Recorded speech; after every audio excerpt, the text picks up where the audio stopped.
اور وہ ہارٹ کے چکروں میں پڑے رہتے ہیں، ہارٹ کے ٹیسٹ کراتے رہتے ہیں اور اپنے آپ کو ہارٹ کا مریض سمجھنا شروع کر دیتے ہیں کہ میرے ہارٹ کے اندر کوئی نقص ہے، ہارٹ کا کوئی پرابلم ہے جس کی وجہ سے یہ میرا مسئلہ بڑھ رہا ہے۔ اور یہ اکثر ینگ لوگوں کے اندر ہوتا ہے، بوڑھے لوگوں کے اندر تو یہ پرابلم آنی ہی ہوتی ہے ایسی، لیکن یہ ینگ لوگوں کو مسئلہ ہوتا ہے اور وہ مختلف ڈاکٹروں کے پاس جاتے ہیں، دھکے کھاتے ہیں، لیکن ان کو یہ سمجھ نہیں آتی یہ ان کا پرابلم ہے کیا، آیا کہ یہ ہارٹ کے متعلقہ ہے یا ہارٹ کے متعلقہ یہ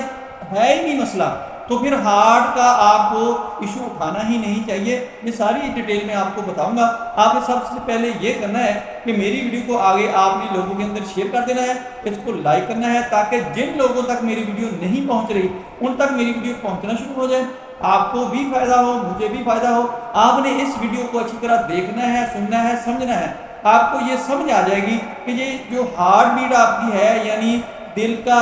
تیز دھڑکنا اور سانس کا رکنا، یہ کیا